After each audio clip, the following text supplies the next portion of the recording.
Hello students, कैसे हैं आप। आज की क्लास का भी एक विशेष मकसद है। स्टूडेंट्स जो कि बोर्ड के एग्जाम में क्लास +2 के स्टूडेंट्स अपीयर होने जा रहे हैं, उनके लिए मैं कुछ इंपॉर्टेंट क्वेश्चन लेकर आया हूँ बुक फ्लेमिंगो प्रोज से। देखिए, ज़्यादातर स्टूडेंट्स ये सोचते हैं कि सर इस बुक से कौन सा क्वेश्चन आएगा, टफ आएगा, इजी आएगा। स्टूडेंट्स, कुछ भी टफ नहीं है। अगर आप मन लगाकर इस क्लास को देखते हो तो आपको लगेगा कि कुछ भी टफ नहीं है, और इनमें मैं आपको केवल चुनिंदा 11 क्वेश्चंस करवाने वाला हूं जो कि बोर्ड के एग्जाम में डेफिनेटली आएंगे। तो चलिए, आपको मार्क्स दिलाने की इस सीरीज में शुरू करता हूं आज की क्लास। तो आज की क्लास का जो फर्स्ट क्वेश्चन है वो है, it is his karma, his destiny, who said this and why। तो यह कर्म है, भाग्य है, यह शब्द किसने कहे और क्यों कहे। It is his कर्म, his destiny, यह उसका कर्म है, उसकी डेस्टिनी है। Was said by Mukesh ग्रांडमदर। यह शब्द किसके द्वारा कहे गए थे? मुकेश की दादी जी के द्वारा कहे गए थे। ये आपको पक्का याद रखना है कि इट इज हिज कर्म एंड डेस्टिनी, ये शब्द किसके द्वारा कहे गए? मुकेश की दादी के द्वारा। ठीक है। अब बताया, हर हस्बैंड बिकेम ब्लाइंड, उसका हस्बैंड हो जाता है, क्या हो जाता है? हो जाता था। ब्लाइंड मैंने अंधा। किससे? With the dust from polishing the glass of Bengal. उसका जो हस्बैंड है वो एक बेंगल कंपनी में पॉलिश करने का काम करता था, जिसकी धूल से, बेंगल की जो कांच की चूड़ियों की धूल, मतलब कांच के छोटे छोटे डस्ट पार्टिकल्स जिसको बोलते हैं, वो उसकी आंख में चले जाते हैं और वह अंधा हो जाता है। तो आपको इतना बताना है, ये शब्द मुकेश की दादी के द्वारा कहे गए, और उसका जो हस्बैंड था, उसकी दादी का हस्बैंड था, जो कि अंधा हो गया था। किससे? The dust of bangles कह सकते हैं, polishing of bangles कह सकते हैं। It depends on you। Next line है, she said so। क्वेश्चन में था कि वह ऐसा क्यों कहती है? भाई, वह ऐसा इसलिए कहती है because she implies, वह कहती है that, क्या? God given lineage cannot be broken। Students, God given lineage का मतलब होता है भगवान द्वारा दिया हुआ पेशा, पेशा, धंधा, या जो भी आप काम करते हैं। शी सेड, उसका मानना था, वह कहती थी ऐसा इसलिए कि बिकॉज शी इंप्लाइज दैट, वह कहती है कि God given lineage can not be broken, जो भगवान के द्वारा दिया हुआ पेशा है वो उसको हम तोड़ नहीं सकते, तोड़ा नहीं जा सकता। They were born in the caste of bangle makers. Next line में वो कहती है कि उनका जन्म हुआ, देवर बॉर्न, उनका जन्म हुआ, किसमें हुआ? In the caste of bangle makers, bangle बनाने वाली जाति में। इट इज देयर डेस्टिनी, यह उनका डेस्टिनी है, भाग्य है। To live in perpetual poverty, मतलब निरंतर चलने वाली पॉवर्टी मैंने गरीबी में। यह उनका भाग्य है कि वह लगातार गरीबी में रहे। एंड सफर स्टारवेशन, सफर मैंने पीड़ित हो, किस चीज से पीड़ित हो? स्टारवेशन का मतलब होता है भूखा मरना, भूखा मरना। That's clear. तो स्टूडेंट्स, आसान क्वेश्चन था ये।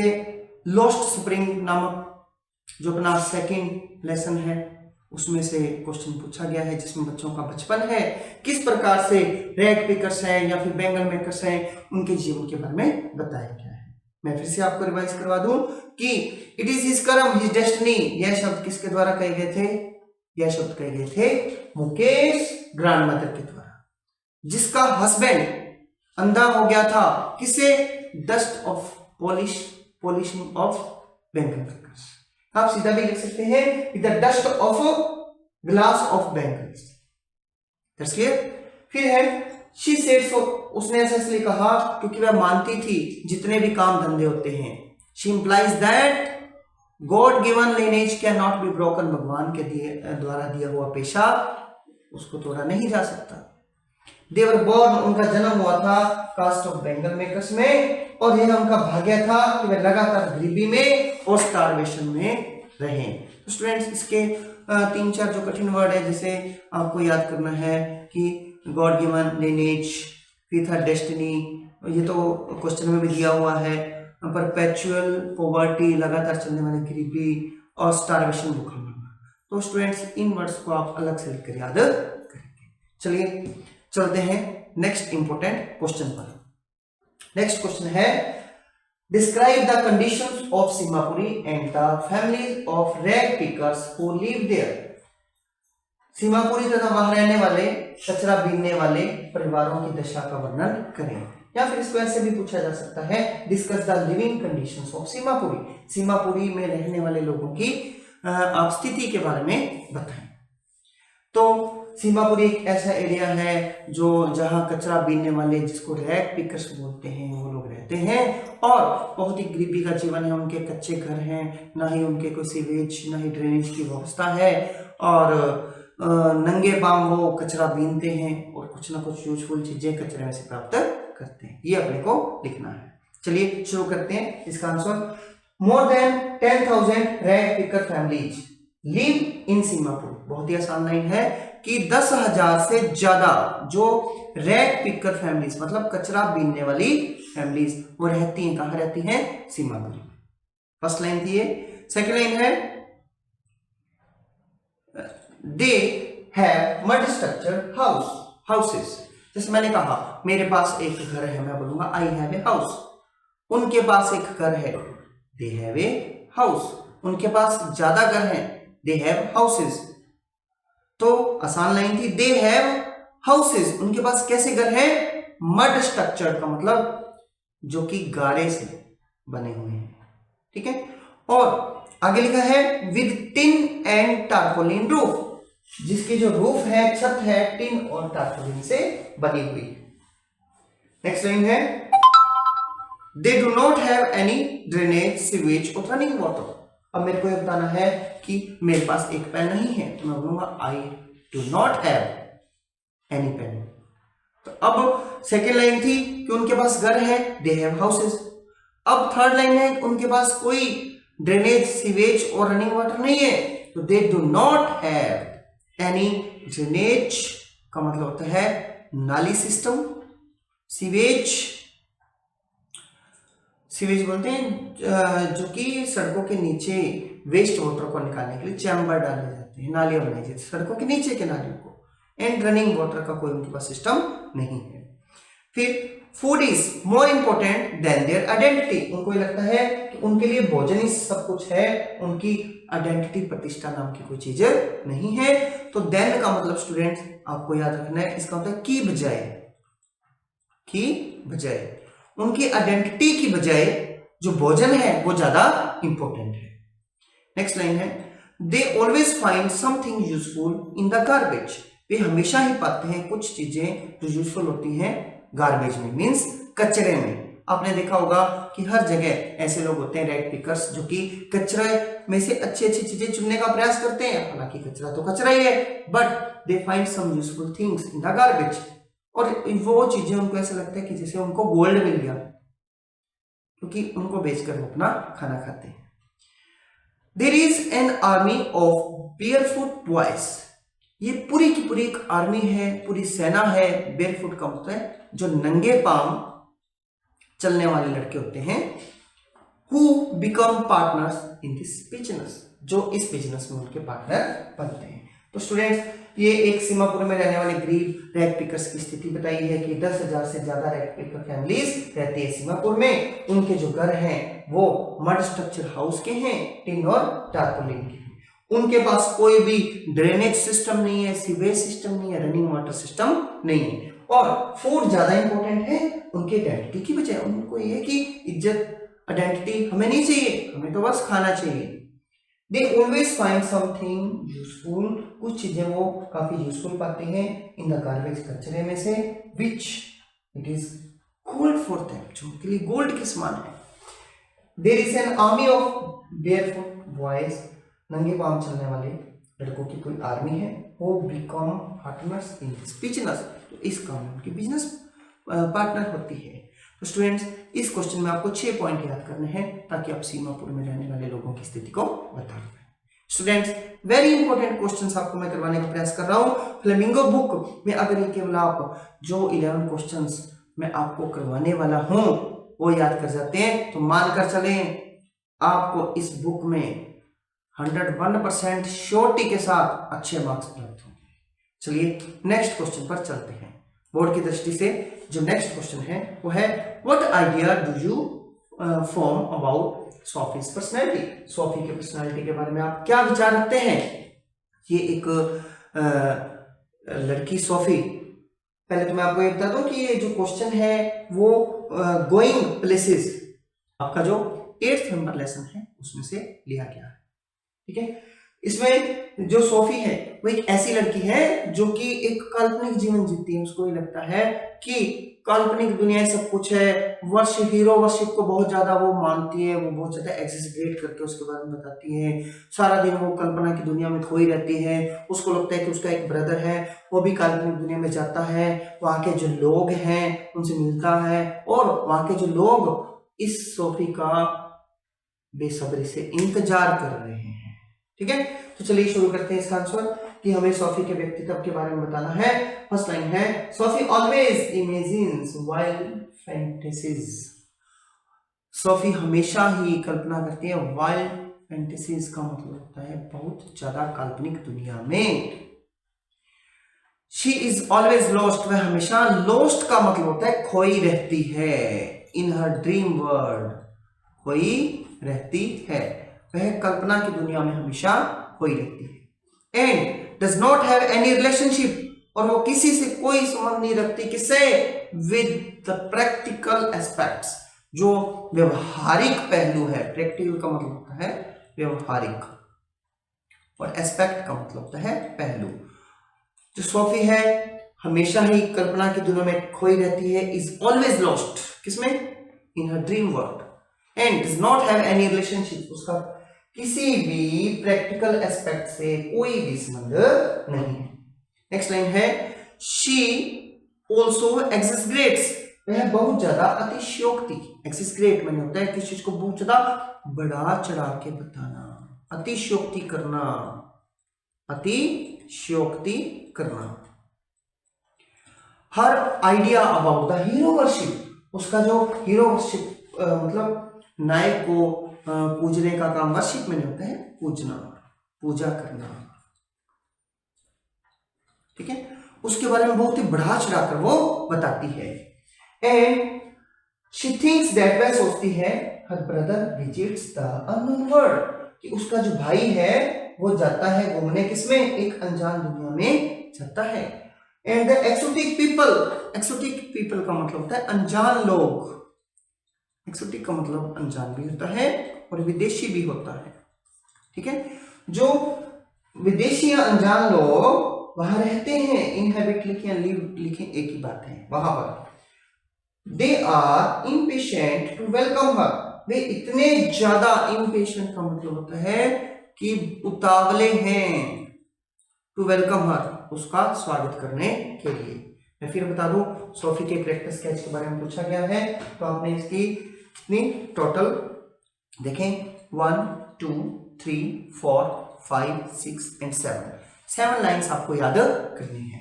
सोफी हमेशा कल्पना करती है वाइल्ड फैंटेसीज की, वह हमेशा ड्रीम वर्ल्ड में खोई रहती है और उसका कोई भी वास्तविक या प्रैक्टिकल एस्पेक्ट से कोई भी संबंध नहीं है। वह हमेशा बढ़ा चढ़ाकर बताती है, एक्सेसरेट करती है अपने आइडिया को, किसके बारे में? द हीरो वर्शिप के आइडिया को। वह सोचती है कि उसका भाई विजिट करता है अननोन दुनिया में और जो एक्सोटिक पीपल, जो अनजान लोग हैं वहां जो रहते हैं वो क्या है? बहुत ज्यादा उतावले हैं सोफी का वेलकम करने के लिए। स्टूडेंट्स, वेरी इंपॉर्टेंट क्वेश्चन है, सोफी का कैरेक्टर स्केच आ सकता है। तो इसके जो कुछ टफ वर्ड्स हैं जैसे कि एक्सेसरेट आपको याद करना है, एक्सोटिक पीपल आपको याद करना है। ठीक है, हालांकि आप स्ट्रेंज पीपल भी लिख सकती हैं, फॉरेनर पीपल भी लिख सकते हैं, बट ये अच्छा वर्ड है, ये आपको गुड मार्क्स दिलाने में हेल्प करेगा। वर्शिप मैंने पूजा करना, प्रैक्टिकल एस्पेक्ट लिख सकते हैं, और इम्पेशेंट उतावला लिख सकते हैं। तो ये कुछ वर्ड्स हैं जो कि आप अच्छे से अगर याद कर लेते हो तो आप इस क्वेश्चन को लिख सकते हैं। तो स्टूडेंट्स, मेरा टारगेट चल रहा है कि आपको फ्लेमिंगो बुक से कोई भी क्वेश्चन आता है तो आपका वो क्वेश्चन करेक्ट होना चाहिए। होगा तब जब आप क्लास को पूरा देखेंगे और इन क्वेश्चंस को याद करेंगे। एक चीज और मैं आपको बता दूं कि ये क्वेश्चन आप केवल देखें, इसको नोट आपने नहीं करना, क्योंकि मैंने डिस्क्रिप्शन में ये जो क्वेश्चंस है इसका पूरा पीडीएफ आपको लिंक दिया है, वहां से आप डाउनलोड कर सकते हैं। देखिए next question, mention the hazards of working in the glass bangles industry. मैं आपको बता दूं कि इस बार जो बड़ा क्वेश्चन है लॉस्ट स्प्रिंग से आने का 101% चांस है। तो यह भी बहुत इंपॉर्टेंट क्वेश्चन है कि जो ग्लास बैंगल्स की जो इंडस्ट्री है उसमें काम करने के अपने को खतरे बताने हैं। ठीक है, तो फर्स्ट इसमें लाइन है, working in glass bangle industry is hazards specially for eyes. कि ग्लास बैंगल्स की इंडस्ट्री में काम करना, हैजार्डस का मतलब है बहुत ज्यादा खतरनाक। किसके लिए? आइज के लिए बहुत ज्यादा खतरनाक है। ये पहला पॉइंट है। The small pieces of glass cause blindness.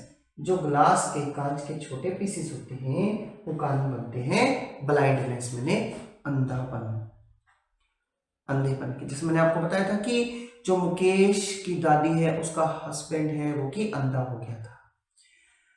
Similarly the welding of glass pieces is injurious to the eyes. जब ग्लास पीसेस को वेल्ड किया जाता है, जोड़ा जाता है, वो बहुत ज्यादा इंजरियस होता है, खतरनाक होता है।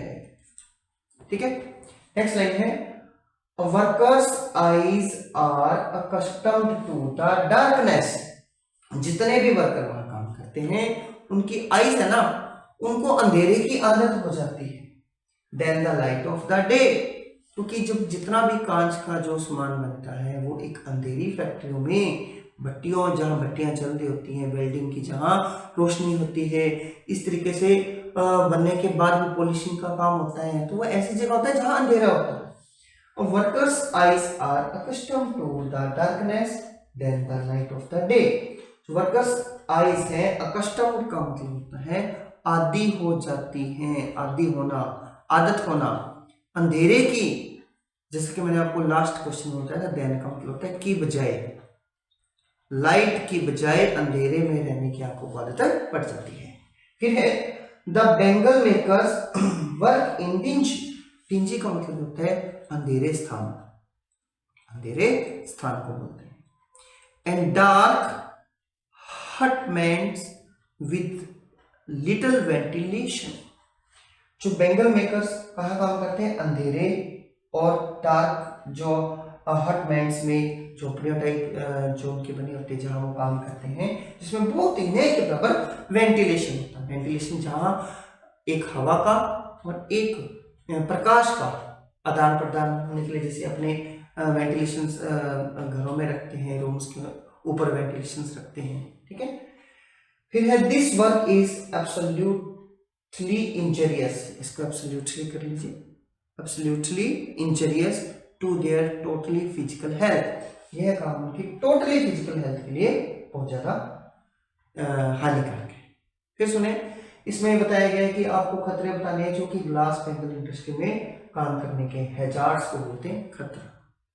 तो इसमें बताया कि फर्स्ट लाइन थी कि ग्लास बैंगल इंडस्ट्री में काम करना बहुत खतरनाक है, स्पेशली किसके लिए? आइज के लिए, क्योंकि इसके जो कांच के छोटे छोटे जो डस्ट होते हैं। लास्ट जो लाइन थी कि the dust of polishing of glass, ये भी आप लिख सकते हैं। उससे क्या है? ब्लाइंडनेस की होने के ज्यादा चांस होते हैं। वैसे जो वेल्डिंग होती है, ग्लास पीसेस की जो वेल्ड करते हैं वो भी आंखों के लिए हानिकारक है। मतलब फर्स्ट लाइन में बताया कि आंखों के लिए ज्यादा खतरनाक है। इसका जो पहला पॉइंट बताया स्मॉल पीसेस ऑफ ग्लास से, और दूसरा था वेल्डिंग ऑफ ग्लास पीसेस से। दो चीजों से, एक तो स्मॉल पीसेस ऑफ जो कि ग्लास है मतलब डस्ट, दूसरा जो उन ग्लास पीसेस को वेल्ड करते हैं उसकी रोशनी से आंखों पे बहुत ज्यादा प्रभाव पड़ता है। फिर है कि जो वर्कर्स की जो आईज है वो अंधेरे स्थान की अकस्टम आदि हो सकती है दिन की रोशनी की बजाय, और जहां ये काम करते हैं बहुत ही डिंजी प्लेस है, डार्क हटमेंट्स होती हैं जिसमें वेंटिलेशन बहुत कम होता है, इसलिए पूरी हेल्थ के लिए ही ये खतरनाक है। ठीक है स्टूडेंट्स, तो इसके कुछ इंपॉर्टेंट जो वर्ड हैं जिसके ब्लाइंडनेस है, हैजार्ड्स हैं, इंजरियस है जिसका मतलब खतरनाक, टेन का मतलब की बजाय, डिंजी का मतलब अंधेरा स्थान, इंजरियस का मतलब खतरनाक। तो वेंटिलेशन का मतलब होता है कि जो रोशनदान जिसको बोलते हैं, वेंटिलेशन को बोलते हैं रोशनदान। तो ये वर्ड्स अगर आप याद कर लेते हैं तो डेफिनेटली ये क्वेश्चन आपके लिए इजी हो जाएगा। नेक्स्ट जो इंपॉर्टेंट क्वेश्चन है फ्लेमिंगो जो प्रोज बुक का, वो है what were the efforts of Gandhi ji to uplift culturally and socially the people of Champaran village. जो 5th नंबर लेसन है इंडिगो, ठीक है, उसमें से एक क्वेश्चन है कि गांधी जी के द्वारा क्या कल्चरली और सोशली एफर्ट्स किए गए, सांस्कृतिक और सामाजिक उनके उत्थान के लिए एफर्ट्स किए गए, किनके, जो चंपारण विलेज था उस गांव के लोगों के। तो देखें, Gandhi ji fought against the exploitation of farmers of Champaran. Gandhi ji ने फाउट अगेंस्ट का मतलब के विरुद्ध लड़े, किसके विरुद्ध, एक्सप्लोटेशन का मतलब होता है उनका जो दमन हो रहा था, उनका जो शोषण हो रहा था, इनका फार्मर्स का, चंपारण के फार्मर्स के शोषण के विरुद्ध गांधी जी लड़े। कौन लड़े, गांधी जी, किसके विरुद्ध, against the exploitation of farmers of Champaran. ये फर्स्ट लाइन है। तो पहला तो उन्होंने उनके हक के लिए लड़ाई की, ये उनका प्रयास था। फिर जो सेकेंड जो उनका एफर्ट था, he open primary schools for them to remove literacy. उनने चंपारण गांव में प्राइमरी स्कूल खोल दिया ताकि वहां से जो इलिटरेसी है, जो निरक्षरता है, उसको वो रिमूव कर सके। ठीक है। थर्ड था, स्कूल खुला है तो उनके लिए टीचर भी नियुक्त की। तो the teacher worked on the voluntary base, मतलब स्वयं सेवक के रूप में। वहां जितने भी टीचर थे उन्होंने स्वयं सेवक के रूप में अपनी सेवाएं दी। फिर नेक्स्ट है, दे टोट देम, उन टीचर्स ने क्या सिखाया, live in a clean and hygienic way, किस प्रकार से साफ और हाइजीनिक तरीकों से रहते हैं, उन टीचर्स ने सिखाया। फिर देखिए स्टोरी, प्राइमरी स्कूल खोल दिया उनके लिए ताकि निरक्षरता दूर हो। फिर टीचर्स रख दिए स्वयं सेवक के रूप में, मतलब उनको कोई पेमेंट नहीं देना था। फिर उन्होंने उनको सिखाया किस प्रकार से साफ सुथरे तरीके से रहते हैं। ठीक है। नेक्स्ट है, गांधी जी ऑल्सो परस्यूडेड, परस्यूडेड का मतलब होता है मनाना, राजी करना। उन्होंने एक डॉक्टर को भी मनाया कि वो वॉलंटियर रूप से अपनी सेवाएं दे 6 मंथ के लिए। वेरी इंपॉर्टेंट लाइन है। पहले तो उन्हें टीचर्स को स्वयं सेवक के रूप में रखा, फिर उन्हें एक डॉक्टर को मनाया कि वह वॉलंटियर रूप से, मतलब स्वयं सेवक रूप से अपनी सेवाएं 6 महीनों के लिए दें। Gandhi ji emphasized on the personal and community hygiene. Gandhi ji ने किस चीज पर एम्फेसाइज्ड का मतलब जोर डालकर बोलना, जोर डालना, जोर डालकर कहना।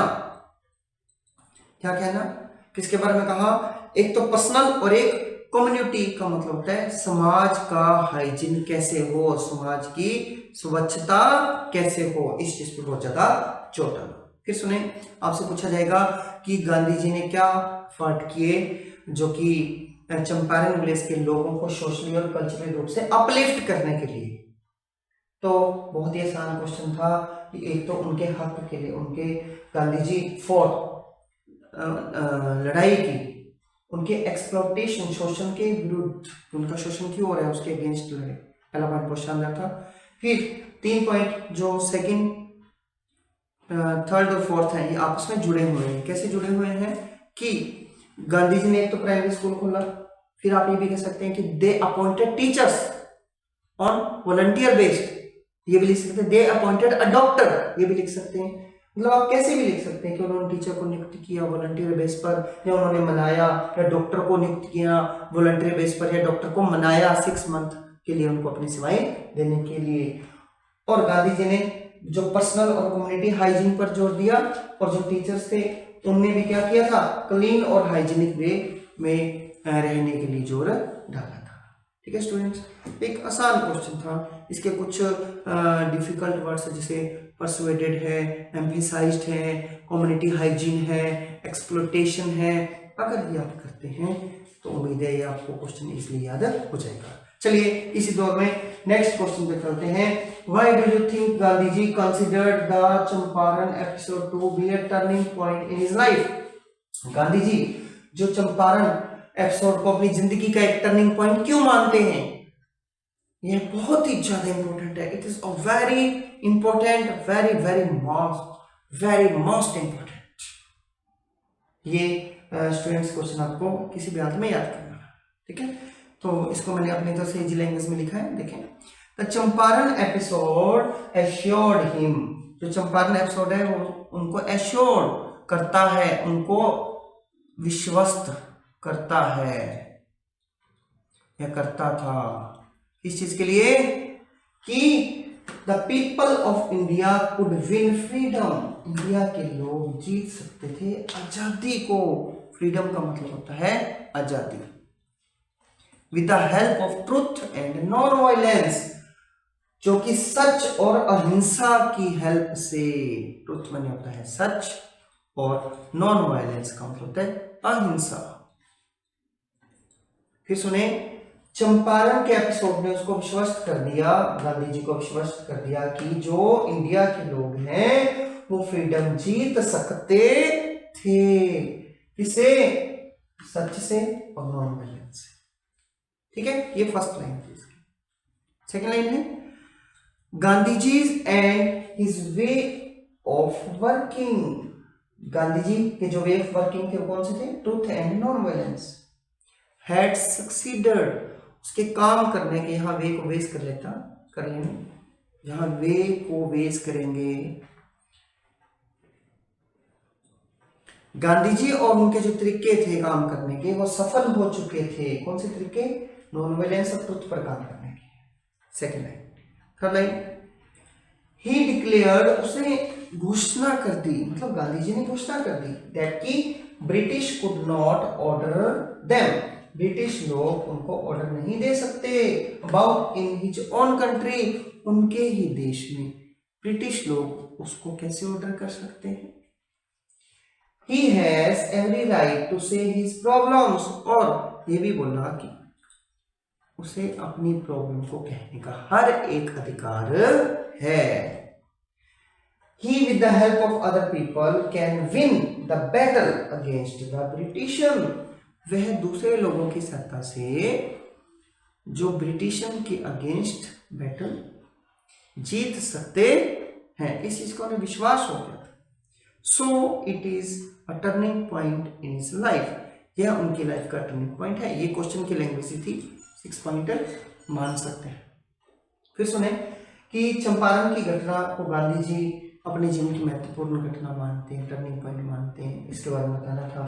तो ये एक ऐसी घटना थी चंपारण में कि जब गांधी जी को ये विश्वास हो गया, इस घटना ने विश्वास दिला दिया कि उनके जो काम करने के तरीके थे नॉन वायलेंस और ट्रुथ के साथ, ठीक, उससे वो इंडिया की आजादी जीत सकते। दूसरा, उनके काम करने के तरीके सफल हो चुके थे। उन्हें डिक्लेयर भी कर दिया जो ब्रिटिश हैं उनको ऑर्डर नहीं दे सकते उनके ही देश में, और ये भी कहा कि उनको हर एक संभव अधिकार है, राइट, उन्हें राइट है, अधिकार है। राइट में होता है अधिकार, अपनी प्रॉब्लम को कहने का, और with the help of other people, दूसरे लोगों की सहायता से वह अब बैटल भी जीत सकते थे ब्रिटिश लोगों के अगेंस्ट। तो यह इसलिए एक टर्निंग पॉइंट है। तो स्टूडेंट्स, वेरी इंपॉर्टेंट क्वेश्चन है। आप अगर इसको याद करते हैं तो उम्मीद है कि आप 4 मार्क्स पक्के कर लेंगे।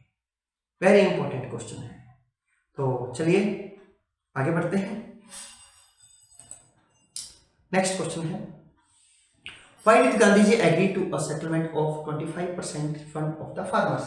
जो इंडिगो लेसन है उसका ये दूसरा इंपॉर्टेंट क्वेश्चन मेरे को लगता है कि गांधी जी क्यों सहमत हो गए कि उन्हें 25% रिफंड जो है फार्मर्स को दिलाने के लिए, लौटाने के लिए क्यों एग्री हो गए।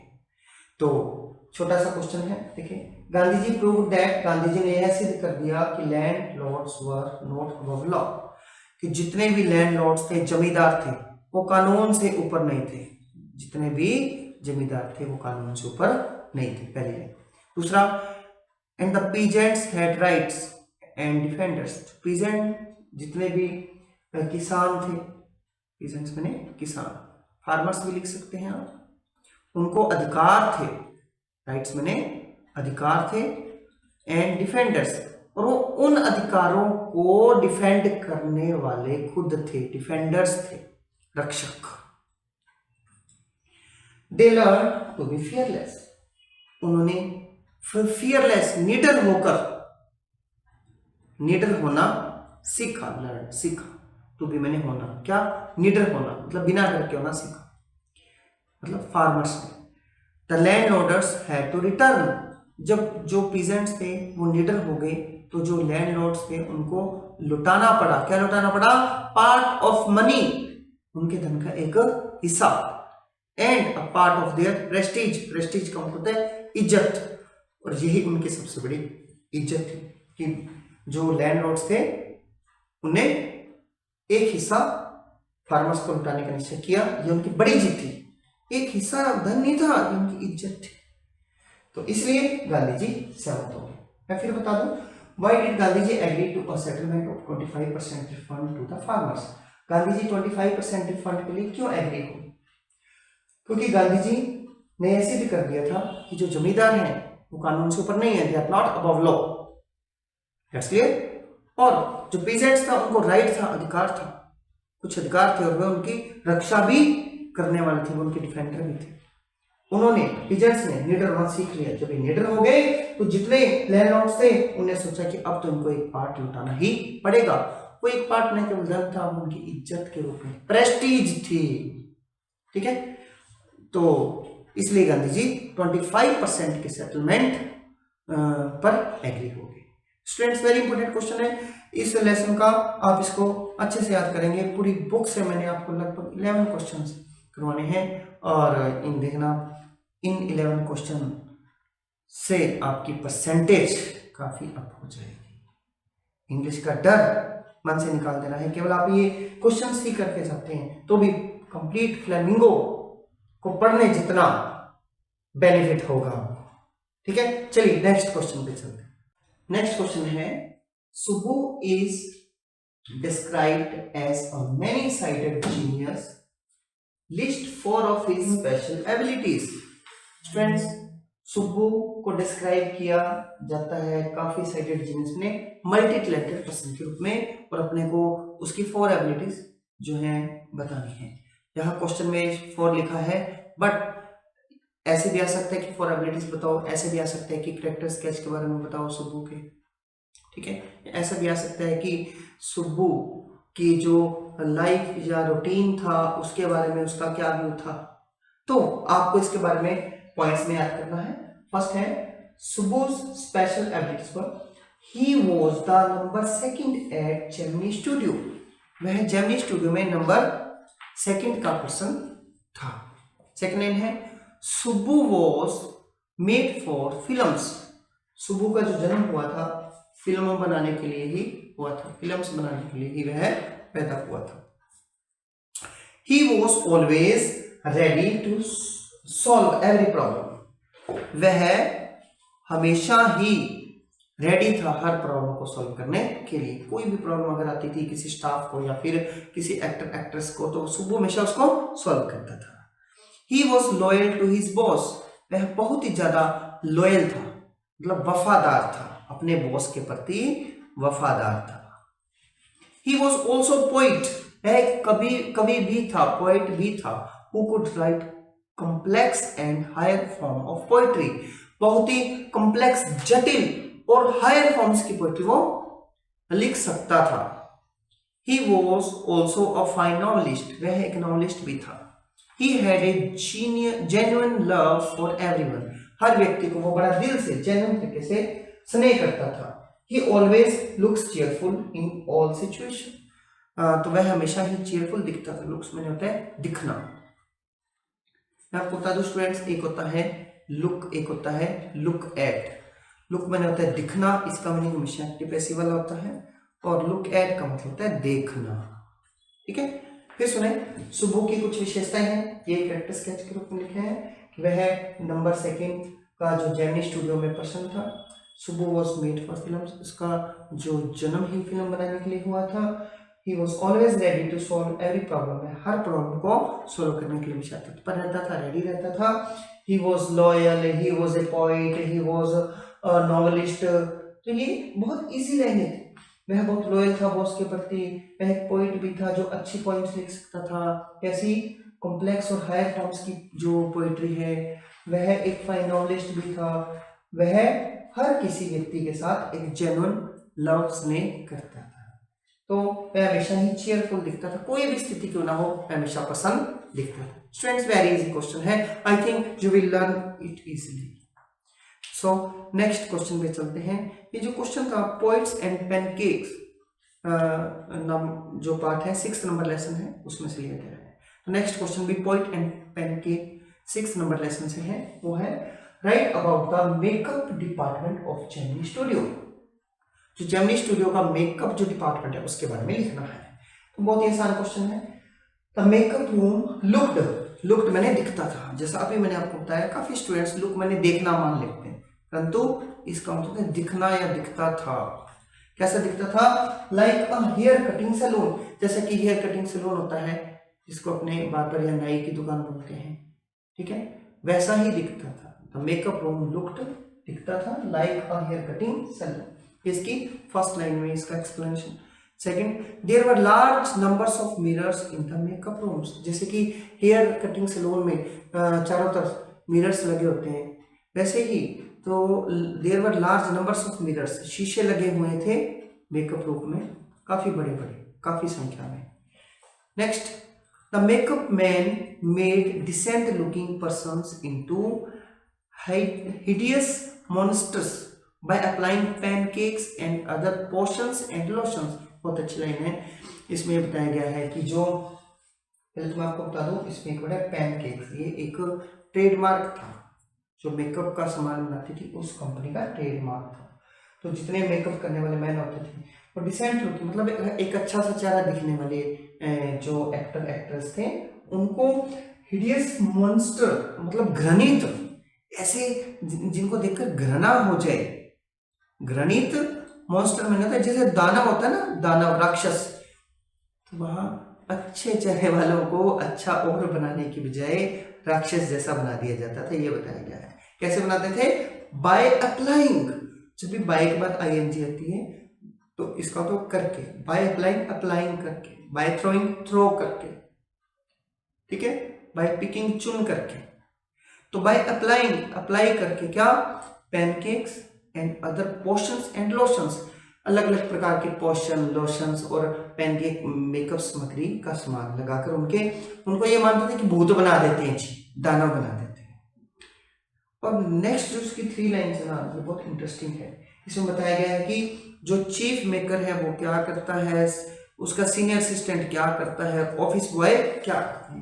तीनों लाइनें एक जैसी हैं। जैसे जो मेकअप मैन है वो करता था made the chief actors and actress अगली, वो जो मुख्य एक्टर और एक्ट्रेस होते थे उनको भद्दा बनाना, अगली का मतलब भद्दा बनाना, गंदा, अच्छा नहीं बनाता था, भद्दा बनाता। जो सीनियर असिस्टेंट होता था उसका, इसका चीफ मेकअप मैन का सीनियर असिस्टेंट, वो क्या करता था? जो सेकेंड हीरो को अगली बनाता था। फिर सुने, चीफ मेकअप मैन तो क्या करता था? चीफ एक्टर और एक्ट्रेस को अगली करता था, भद्दा बनाता था, मतलब मेकअप करके। और जो सीनियर असिस्टेंट था वो सेकंड हीरो को भद्दा बनाता था। और जो उसका ऑफिस बॉय था, मतलब तीसरे रैंक का, जो लास्ट में ऑफिस बॉय, जो हेल्पर अटेंडेंट होते हैं, वो क्या करता था? मेड क्राउड प्लेयर्स अगली, जो बहुत सारे भीड़ वाले लोग होते थे ना, उनका मेकअप करता था। ये 3 लाइनें बहुत आसान है। जो पहले तो चीफ मेकअप मैन का बताना है, मेन एक्टर्स चीफ एक्टर्स के लिए को बद्दा करता था। फिर उसका सीनियर असिस्टेंट था, सेकंड हीरो को बद्दा बनाता था। और जो इसका ऑफिस बॉय है वो क्राउड वाले लोगों को बद्दा बनाता था। और ये कैसा दिखता था, एक जो हेयर कटिंग सैलून की तरह दिखता था। चारों तरफ बड़े बड़े मिरर्स लगे हुए थे। लोगों को अच्छा नहीं बनाते हैं ये लोग, क्या करते थे, लोगों को भद्दा बनाते थे। इसमें एक बड़ा शानदार वर्ड है, जो वो है हिडियस मॉन्स्टर, मतलब घृणित, जिनको देख के घिन इतना गंदा बना देते थे। मॉन्स्टर में दानव जैसा। ठीक है, तो स्टूडेंट्स इस क्वेश्चन को आप याद करेंगे, इसको नोट करना नहीं है आपने, क्योंकि इसका जो पीडीएफ है मैंने डिस्क्रिप्शन के लिंक में डाल दिया है, उसमें से आप ले सकते हैं। नेक्स्ट है, how did Douglas overcome his fear of water. तो ये क्वेश्चन जो है डीप वाटर, थर्ड लेसन का इंपॉर्टेंट क्वेश्चन। डगलस ने किस प्रकार से जो वाटर से, पानी से अपने डर पर काबू पाया। काफी आसान है, इसको मैंने पॉइंट्स वाइज लिख दिया है। He decided to learn to swim with the help of an instructor. उसने निश्चय किया सीखने का, तैरना सीखने का, किसकी सहायता से, इंस्ट्रक्टर की हेल्प से। ऐसा ही होता है, जब अपने कोई काम नहीं आता तो अपने सोचते हैं कि हम किसी से सीखेंगे, कोचिंग लेंगे। हम जिम जाते हैं तो भी वहाँ इंस्ट्रक्टर को नियुक्त करते हैं। अगर हम स्विमिंग के लिए जाते हैं तो भी हम वहाँ इंस्ट्रक्टर को हम पे करते हैं कि आप हमें प्लीज सिखाएं। ऐसे ही वो करता है। He went to a pool, वह एक पूल पे जाता है, and practiced 5 days, और 5 दिन तक प्रैक्टिस करता है। अ वीक, एक सप्ताह में, मतलब 2 दिन वो रेस्ट करता है, 7 दिन में 5 दिन वो प्रैक्टिस करता है। And an hour each day, जाना कितनी, 1 घंटा, एन आर ईच डे, मतलब वो 5 दिन सप्ताह में रोजाना 1 घंटे तक प्रैक्टिस करता है। कहाँ, पूल पर। He went to a pool. Next line है, he put a belt around him. वह क्या करता है, ये ही आया इंस्ट्रक्टर के लिए, और ये जो हिम आया है डगलस के लिए आया है। तो वह डगलस के चारों तरफ एक बेल्ट बांधता था, which was attached, जो कि जुड़ी हुई थी, to a rope, एक रस्सी से। एक बेल्ट बांधी, एक रस्सी से जुड़ी हुई थी, that passed through a pulley, जो कि एक पुली, एक फिरनी, गोल फिरनी होती है, उस रस्सी, उसके ऊपर रस्सी लिपटी होती है। ठीक है, और इधर जो डगलस है उसके पेट पे वो बेल्ट बांध दी जाती है।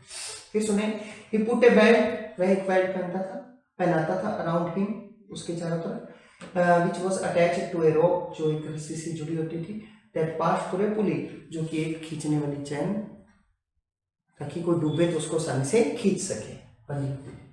He held on the end of the rope, वह क्या करता था, उस जो रोप का जो आखिरी हिस्सा था उसको पकड़ लेता था। He learned to exhale and inhale, उसने सीखा कि किस प्रकार से, एक्सेल का मतलब होता है कि हम श्वास को बाहर छोड़ते हैं, श्वास छोड़ना, और इनहेल का मतलब होता है श्वास लेना, सांस लेना। ये सीखा उसने, पानी के भीतर कैसे हम जब होते हैं तो सांस को इनहेल और एक्सेल करना है। दस इस प्रकार डगलस became a swimmer, इस प्रकार वह एक स्विमर बन गया। स्टूडेंट्स, इतना क्वेश्चन आपके डेफिनेटली आपको पक्का याद होना चाहिए। मैं एक बार फिर से रिवाइज करवा दूं।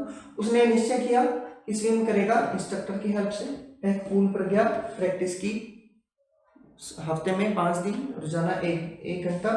उसने एक इंस्ट्रक्टर ने उसके एक बेल्ट बांधी, जो कि एक रस्सी से जुड़ी हुई थी, जो पुली से जुड़ी हुई थी, और उसका जो दूसरा हिस्सा था उसने पकड़ लिया। तो he learned to exhale and inhale, उसने ये सीखा कैसे अंदर सांस लेते हैं, कैसे छोड़ते हैं। इस प्रकार वह स्विमर बन गया। यहां तक आपको याद है। अब एडिशनल सुनो, अगर आपकी इच्छा है तो आप एडिशनल भी कर सकते हैं। फिर क्या हुआ, he had still some residual doubts, तो उसके कुछ रेजिड्यूल का मतलब होता है अवशेष, उसके कुछ अवशेष, डाउट के अवशेष रह गए थे कि शायद मैं अभी पक्का स्विमर हूं या नहीं। तो उसने क्या किया, he swam across warm lake, वह वार्म लेक को पूरा उसने पार किया तैरकर, टू द अदर शोर, दूसरे किनारे पर पहुंचा, एंड बैक, मतलब एक वार्म लेक को वह पूरा पार किया और वापस आया। तो in this way he overcame his fear of water. Students, इस प्रकार उसने डर से विजय पा ली। तो 3 लाइन है, ये आप अगर आपकी इच्छा है तो आप याद कर सकते हैं। अगर आप इसको इजी रूप से करना चाहते हैं तो आप ये फर्स्ट जो पार्ट में मैंने आपको लाइन्स बताई ये आपको याद रखनी है। इस लेसन का सबसे इंपॉर्टेंट क्वेश्चन यही है कि किस प्रकार से डगलस ने अपने डर पर विजय प्राप्त की।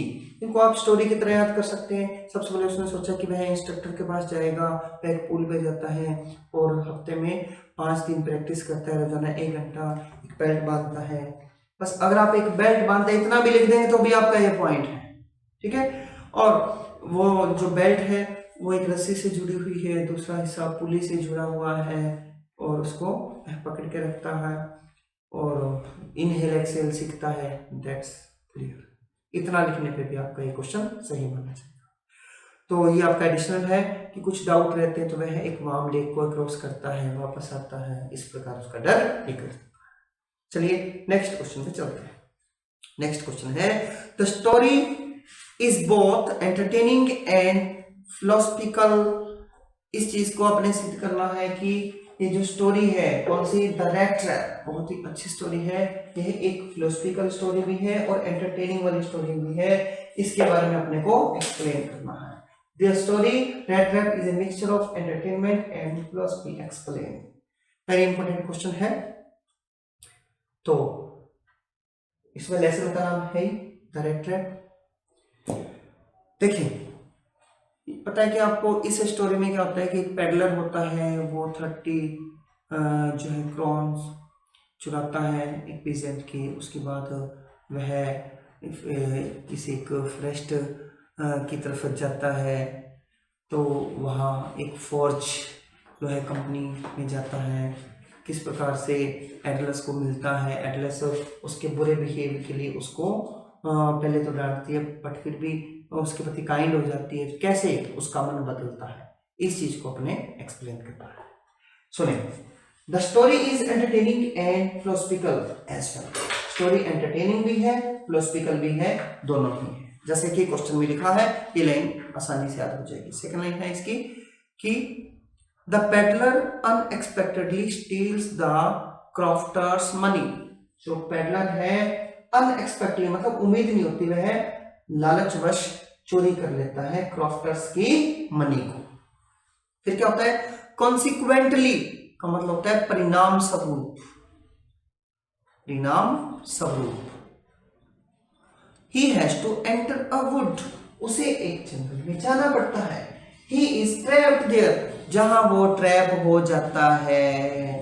फिर सुने, द पेडलर अनएक्सपेक्टेडली स्टील्स, बिना उम्मीद के चुरा लेता है क्या, द क्राफ्टर्स मनी। कॉन्सिक्वेंटली परिणाम स्वरूप he has to enter a wood, उसे एक वुड में जाना पड़ता है, वह वहां ट्रैप हो जाता है। But any how he reaches the forge, तो वह जो लोहा इस्पात बनाने वाली जो फैक्ट्री होती है वहां पहुंच जाता है। The iron master mistakenly takes him as his old friend, जो वहां का आयरन मास्टर होता है वह गलती से उसको टेक्स हिम मतलब मान लेता है कि यह तो उसका कोई मित्र है। हीज, यहां हीज को आपने लिखना ही and his daughter's persuasion bring him their home till Christmas. तो जो आयरन मास्टर है और उसकी डॉटर उसके मनाने पर, ठीक है, वो क्या करते हैं, उसको मना लेते हैं उसको ले जाने के लिए अपने घर पर कि वह क्रिसमस तक उनके घर पे रहेगा, क्योंकि वह ये सोच लेते हैं कि शायद इनका पुराना फ्रेंड है। ठीक है, आयरन मास्टर है और उसकी डॉटर है, वो उनको मनाते नहीं कि आप चलो हमारे घर पे चलो, वो चला जाता है। Next day he is rebuked for deception. Next day उसे डांट पड़ती है कि उसने उनको धोखा दिया। उनको जो पता लगता है कि उनका ओल्ड फ्रेंड नहीं है। But miss Edla's kind gestures bind him there till Christmas. परंतु जो उसकी बेटी होती है जिसका नाम मिस एडला है, उसके जो काइंड जेस्चर मतलब जेस्चर्स का मतलब हाव भाव होता है, बट यहाँ उसके काइंड बिहेवियर के लिए था, यहाँ बिहेवियर भी लिख सकते हैं। मिस एडला का जो काइंड बिहेवियर था उसे क्रिसमस तक वहां रहने के लिए बांध देता है कि नहीं, इसका व्यवहार अच्छा है, मेरे को यहीं रहना है। हालांकि वो पकड़ लेते हैं इसकी गलती की है, उनका फ्रेंड नहीं है। फिर क्या होता है, the following day the iron master and Edla come to know his reality. तो नेक्स्ट डे जो आयरन मास्टर है और एडला है, जहां कम को केम कर लेना है, उनको पता चलता है कि वास्तव में रियलिटी थी कि ये वो पर्सन भी नहीं था। But he redeems himself by behaving like Captain von Stahle. वह उनसे अपने आप को बचा लेता है एक कैप्टन वॉन स्टेहर बनकर, कि मैं तो कैप्टन वॉन स्टेहर। तो ये एक स्टोरी थी स्टूडेंट्स। इस स्टोरी को इन 4 लाइन्स में बड़ा अच्छे तरीके से समाहित किया हुआ है। देखिए आप, in the story this word is a trap. इस स्टोरी में बताया गया है कि पूरा वर्ड एक ट्रैप है। It's material things are a bait. Bait का मतलब लालच। इसके जितने भी मटेरियल थिंग्स है वो एक लालच है। And we are to redeem ourselves, और हमें अपने आप को इन चीजों से रिडीम, मुक्त करना है। द 30 क्रोनर्स बेट, 30 क्रोनर्स का जो लालच है, leads the peddler trapped in the wood. वह पेडलर को कहां लेके जाता है, वुड में ट्रैप्ड करवाता है, फंसा देता है जंगल में। And in the iron masters house, और दूसरा आयरन मास्टर के हाउस में। But he finally redeems himself, परंतु वह लास्ट में बचकर निकल जाता है। ये पूरी स्टोरी जिंदगी का सारांश है कि कितने भी बेट्स आए, ग्रीडी थिंग्स आए, अपने को अट्रैक्ट करें, हम उसमें फंस भी जाते हैं, बट अपने को उन सब चीजों को रिडीम्स करना है। स्टूडेंट्स, एक अच्छा क्वेश्चन है, तो इसको आप 2 से 3 बार अगर पढ़ते हो तो आपको इजीली याद हो जाएगा। ये वेरी इंपॉर्टेंट क्वेश्चन है। ये क्वेश्चंस आपकी जिंदगी बदल सकते हैं। एग्जाम में एक एक नंबर की वैल्यू होती है। पूरी बुक से जो मैंने आपको 11 क्वेश्चन करवाए हैं, हाँ, एक क्वेश्चन और है जो आपको मैं नेक्स्ट करवाने वाला हूं, वो है सडाउस कैरेक्टर। तो ये टोटल 12 क्वेश्चन ऐसे हैं जो कि इन 8 लेसन्स में से हमने इंपॉर्टेंट निकाले हैं। उम्मीद है इनमें से ही बोर्ड के एग्जाम में आएगा। चलिए आगे बढ़ते हैं।